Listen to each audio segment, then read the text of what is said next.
Eh bien, salut à tous et bienvenue dans cette nouvelle vidéo du 7e art dans tous ses états. Aujourd'hui, je viens vous parler de Scream 6, déjà le 6e. Scream 6 qui est sorti mercredi 8 mars. Donc, Scream 6, donc le 6e opus d'une saga initié en 96 par Monsieur Wes Craven et le scénariste, j'ai oublié le prénom, le nom de famille c'est Williamson, le prénom. Alors, attendez, je regarde mes notes. Kevin. Donc Kevin Williamson, donc est au scénario. Et d'ailleurs, Wes Craven a réalisé les 4 premiers.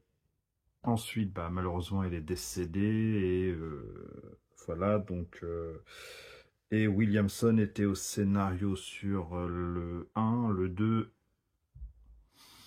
Alors, je sais plus sur le 3, le 1, le 2 et le 4 sur. Après le 3, j'ai un doute, donc à vérifier. Mais on n'est pas là pour parler de ces films-là. Donc, comme je le disais, c'est une saga initiée en 96 par Wes Craven, avec un premier opus qui reste pour le moment l'épisode qui aura marqué un peu plus le box-office, puisque au total, il fait 173 millions de dollars sur son exploitation. Le deuxième, c'est 1 million de moins, donc 172, qui reste vraiment très correct. Après, on descend à 161 pour le troisième, et malheureusement, le quatrième, c'est une gaufrade totale, puisqu'on n'est même pas à 100 millions, 97. Donc, faut dire qu'il y a eu 11 ans entre le troisième et le quatrième, ce qui n'a peut-être pas aidé pour une exploitation. Pourtant, 11 ans après le quatrième, donc le quatrième qui était sorti en 2011. Le quatrième était sorti en 2011. Et du coup, 11 ans plus tard, en 2022, donc l'an dernier, sort Scream 5, donc qu'ils n'ont pas appelé 5, mais Scream tout court. Alors, pour quelle raison, je ne sais plus. Il y avait une explication, mais on s'en fiche un petit peu. Pourtant, donc du coup, ce 5e opus arrive à faire 138 millions. Donc, comme quoi, le temps entre les épisodes n'est pas forcément la raison de son échec ou de sa réussite. Donc du coup, ce 6e film, toujours réalisé par le même duo que le 5e, donc à savoir Tyler Gillett et Matt Bettinelli-Olpin, donc qui avait remplacé le maître Wes Craven après son décès en 2015. Donc au scénario, toujours à l'écriture, comme pour le précédent opus, Guy Busick et James Vanderbilt. Alors, Vanderbilt quand même, c'est Zodiac, Basique, donc ça va, il sait quand même écrire. Pour la musique, donc c'est Brian Tyler, qui est plutôt un habitué de Blockbuster, puisque c'est lui qui signe les bandes son d'Expandable, de Fast and Furious 5, 7, 8, 9. Je me demande s'il n'est pas impliqué dans le 10. Donc à voir, Thor 2, Rambo Last Blood, enfin voilà, il a quand même signé des grosses bandes son. Pas forcément de qualité, je dis grosses bandes son par rapport aux films qui sont des blockbusters, donc des gros films qui sont vus par un large public. Voilà, donc ce film, 123 minutes, alors ça me semble beaucoup coup, je pense que c'est un des plus longs de la saga. Donc, n'hésitez pas à me dire hein, en commentaire si je me trompe. Hein. Je n'ai pas vérifié les durées sur les autres. Excusez-moi. Donc, une interdiction en France pour les moins de 12. En Belgique, c'est un peu plus sévère, en moins de 16. Et aux États-Unis, c'est un rated R, donc un moins de 17 accompagné. Donc voilà.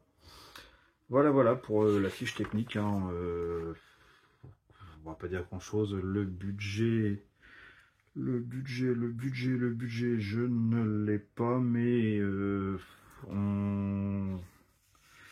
on a entendu des sommes autour de 35 millions, donc c'est pas excessif, hein, du tout. Donc je pense qu'il est déjà rentré dans ses frais, rien que sur son premier week-end d'exploitation, hein, parce qu'il me semble avoir vu un chiffre comme 60 ou 65 millions, donc il est déjà bien parti pour atteindre un joli score. Alors, bon, on va en venir hein, aux faits, hein, avec le synopsis déjà. Alors ça se passe un an après les événements du 5e opus. Hein, les deux sœurs Carpenter, Sam et Tara, sont parties au Woodsboro pour aller s'installer à New York. Et on a les deux jumeaux, les noms prénoms, Chad et Mindy, qui les suivent. Donc ils s'installent tous à New York. Hein, pour alors Tara et du coup les jumeaux, je pense qu'ils suivent leurs études, et Sam a suivi sa sœur hein, pour pas la laisser seule, puisque hein, elle est quand même marquée par les événements qui sont produits un an plus tôt. Donc il s'installe à New York, mais malheureusement hein, Ghostface n'est pas loin et la menace plane autour de nos 4 survivants. Donc voilà, hein, c'est basique pour une suite, hein, on s'installe ailleurs, on emmène l'action dans un autre lieu, hein, sauf pour les scrims, parce qu'habituellement, tous, sauf le 3e, me semble-t-il, se passait à Hollywood, hein, à part ça, tous les autres se passaient à Woodsboro. Là, on a déplacé l'action à New York. Donc, grande ville. Ça change, quoi. Donc, à voir comment nos héros vont s'en sortir dans une ville qu'ils connaissent à peine. Hein, parce que ça fait quoi? Ça fait 6 mois peut-être qu'ils sont installés. Donc, pas évident. Voilà. Et du coup, comme laissait penser le synopsis, hein, on retrouve déjà pour le casting nos 4 personnages interprétés par Melissa Barrera, Jenna Ortega, Mason Gooding et Jasmine Savoy Brown. Donc Melissa Barrera dans le rôle de Sam, hein, la grande sœur. Jenna Ortega, qu'on commence à voir de plus en plus, voire même peut-être de trop, on la voit partout maintenant, dans le rôle de Tara. Et du coup, Mason Gooding et Jasmine Savoy Brown dans leur rôle respectif des jumeaux, Chad et Mindy, dont je n'ai pas le nom de famille. Mais bref, ce n'est pas très important pour l'histoire. Hein. L'important, c'est qu'ils soient jumeaux, un frère faux jumeaux. Et du coup, voilà. Donc c'est pas les seuls à revenir hein, du précédent opus. Hein. On a toujours l'indéboulonnable Gale Weather, hein, interprété par Courtney Cox, qui devient par là même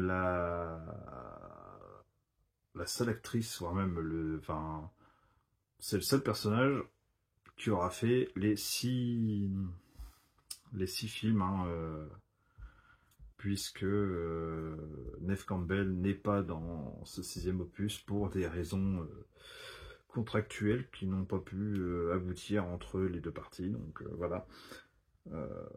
La seule au générique, du coup, sera Courtney Cox, accompagnée de Roger L. Jackson, qui donne sa voix à Ghostface. Donc voilà. Donc je sais pas si on peut dire que c'est réellement un acteur qui est sur tous les génériques, mais voilà, les deux seuls qui auront fait les 6 films sont du coup Courtney Cox et ce monsieur Roger L. Jackson. Donc ces 5-là donc se retrouvent à New York et on a des meurtres qui commencent à se faire un peu déjà dans la ville, hein, et le Ghostface laisse des traces de son passage et ça laisse planer du coup le doute autour de nos 4 survivants, hein, qui sont du coup impliqués plus ou moins dans l'affaire et la police commence à faire son enquête avec le retour d'un personnage qui normalement était décédé dans le 4e opus, hein, mais bon, alors je sais pas, je crois que ça avait été confirmé et montré dans les trailers ou la bande-annonce. Le personnage de Kirby Reed, donc incarné par Hayden Panettiere. Autour de ce personnage, bon, c'était pas forcément un personnage que j'ai beaucoup aimé, hein. Alors 4e est peut-être le film que je trouve le moins bon de la saga, donc son retour personnellement, je vais pas dire que je m'en foutais, mais on n'est pas loin. Voilà, voilà.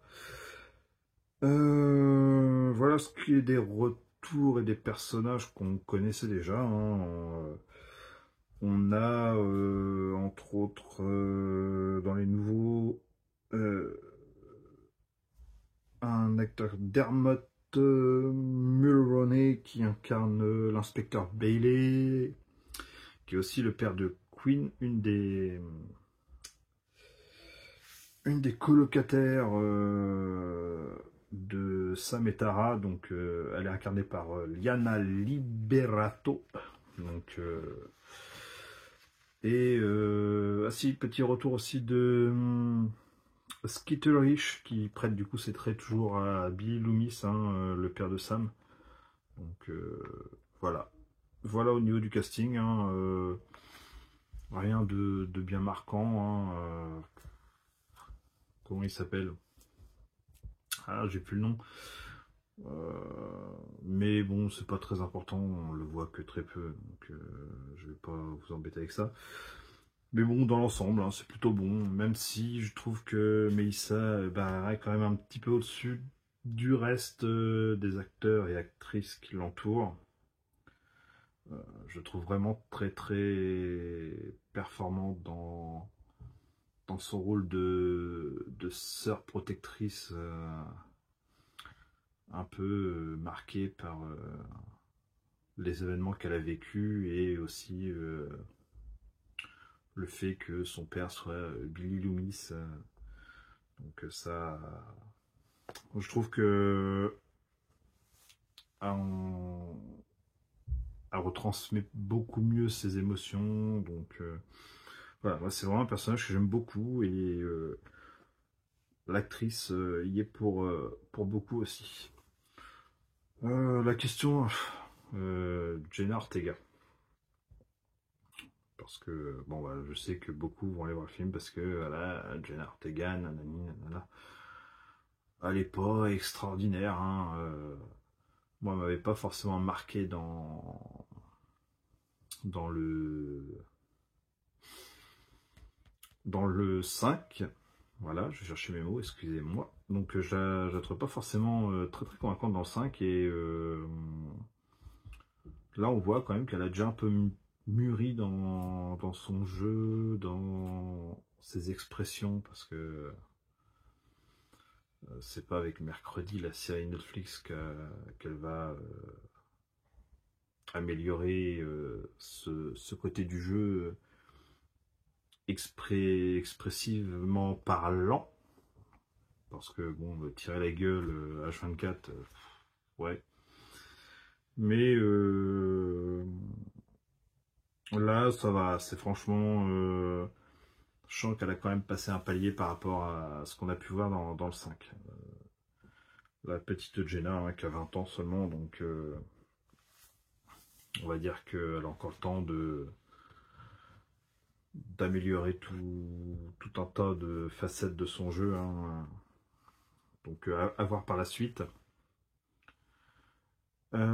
Sinon, bah, le reste des acteurs, hein, comme je l'ai dit un peu plus tôt, hein, ça tient la route. Je pas énormément de choses à dire,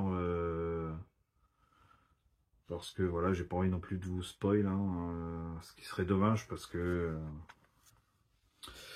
Scream c'est quand même un slasher à scénario, et là on va dire que c'est plutôt bien écrit, hein. Vanderbilt, il arrive vraiment à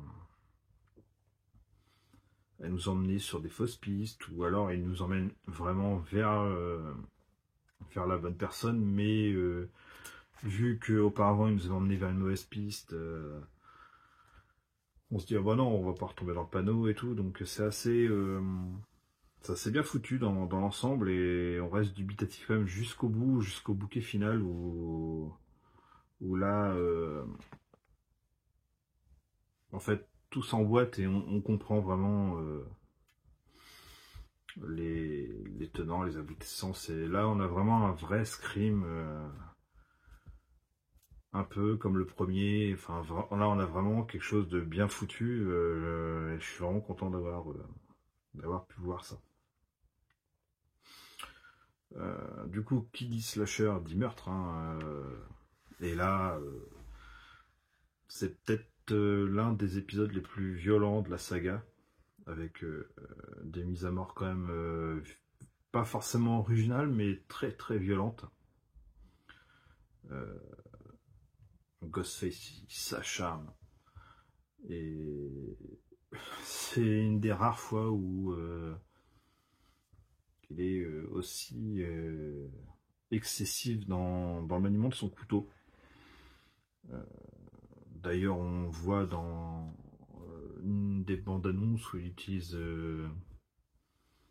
un fusil à pompe. Alors, je sais pas si c'était déjà arrivé dans le reste de la saga. Pareil à vérifier, hein. Moi, j'ai pas. Ça fait un bout de temps que je les ai pas revus, donc. Mais il ne me semble pas qu'il ait utilisé d'arme à feu dans les précédents. Donc voilà, à voir. Par contre, ouais, au niveau de l'imagerie, c'est quand même propre. Donc les mises à mort sont bien filmées, sans rentrer dans le gore gratuit, hein. C'est violent, un peu de sang, c'est un peu gore, mais c'est pas dans l'outrage. On en fait plus pour en faire plus. C'est assez visuel, mais voilà, sans rentrer vraiment dans le gore viscéral. Voilà. Donc, à noter que il n'y a pas que les mises à mort, hein. On a aussi une certaine tension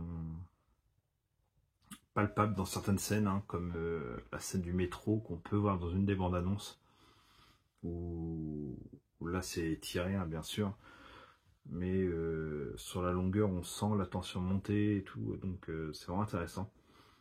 Mais il n'y a pas que dans cette scène là, il y a d'autres scènes où on sent que ça monte, ça monte, ça monte. Mais on a l'esprit Scream qui est bien ancré dans ce film, donc c'est vraiment un gros point positif. Autre chose, la musique, alors elle m'a pas marqué, mais elle accompagne bien les scènes au fur et à mesure, donc c'est positif sans l'être. Moi, voilà, musique anecdotique mais efficace. Et petit point que j'allais oublier avant de finir, On est toujours dans le côté méta avec les fameuses règles, hein, les règles instaurées déjà dans le premier. Donc là on les a encore, et toujours, comme dans le précédent, et encore et encore. Donc c'est pas forcément un film du coup que j'attendais, parce que le 5 m'avait pas plus marqué que ça. Bah, je l'avais trouvé moyen sans être exceptionnel, hein, et là par contre du coup voilà, hein, je le placerai peut-être dans les 3 4, enfin ouais, dans les 3 premiers. Alors il y a le premier, mais après j'ai du mal vu à départager le 2, le 3 et du coup le 6. Donc ça ferait certainement 1, 3 et 6, ou 1, 2, 6, mais voilà. Il y a un très très bon Scream, donc si vous êtes fan, hein, foncez, hein, il n'y a pas... Il n'y a pas de problème, hein, franchement, vous allez adorer. Si vous n'en avez vu aucun, regardez les 5 premiers avant d'aller voir celui-là, parce qu'en fait celui-là il spoil bah, tous les meurtriers des premiers, hein, enfin des 5 premiers, donc ça sert à rien. Donc voilà, voilà. Hein, si je devais lui donner une note, enfin mes notes comme sur le reste de la page, scénario 4 sur 5, réalisation 5 sur 5, parce que j'ai pas trouvé de fausses notes, hein, y a rien de négatif à en dire, c'est propre, c'est maîtrisé. Les mises à mort sont bien filmées, comme je disais, il y a du gore sans que ce soit gore. Le casting 4 sur 5, parce que ça fait le taf. Et la musique 3,5, donc ça me donnerait un petit 16,5 sur 20, ce qui est vraiment très très bon pour ce Scream. Voilà, donc vous pouvez nous retrouver toujours sur Facebook, sur YouTube. On n'oublie pas d'aller liker, partager, commenter, donner votre avis, hein, parce que c'est important, hein, c'est de l'échange. Et alors petite pub pour mon ami Jérôme, hein, qui continue toujours à se démener pour Il y a comme un geek.